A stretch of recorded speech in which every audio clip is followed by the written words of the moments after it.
Hi everyone, today we are going to talk about the force catalog. So for the first experiment, we used two 10 Newton spring scales and a cart. So let's start our experiment. Let's set up the cart first, and then we put the spring scale on each side of the cart, and each spring scale had 5 Newton. As you can see, the cart doesn't move at all because the net force for the cart is 0. You may ask why, so let me explain to you. So for this diagram, you can see F1 had 5 Newton and F2 also have 5 Newton. So for the net force in x direction, the formula is F1 minus F2. So that's it, 5 Newton minus 5 Newton, and we got 0 Newton. So as we can see, 0 Newton means the car doesn't move, and it also means the force is balanced. So this is our second experiment. Is our unbalanced force.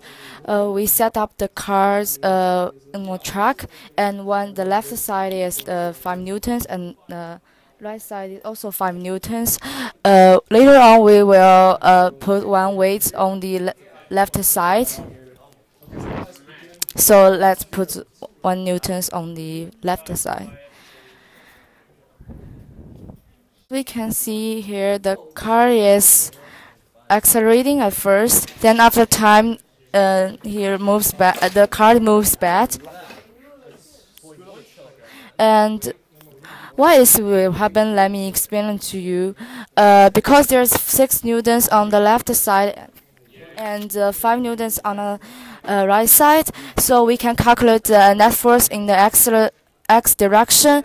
So the formula is F1 minus F2, so it's 5 newtons minus 6 newtons, so it's negative 1 newtons.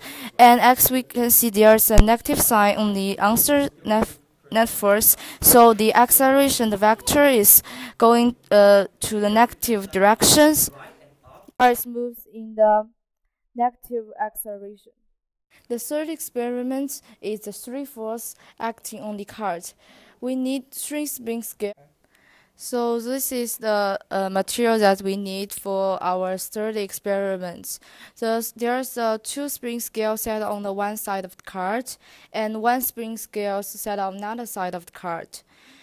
You can see that right side these two spring scales are 2 newtons, and another spring scale is 4 newtons. So the cart obviously doesn't move. Diagrams.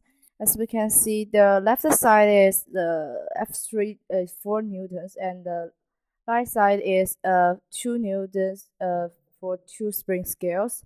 So we can calculate the net force in the x directions. So it's equal to F1 plus F2 minus F3. So it's 2 newtons plus 2 newtons minus 4 newtons is 0 newtons. Because the net force in the x direction is 0 newtons, so the acceleration is 0, so the car stands still.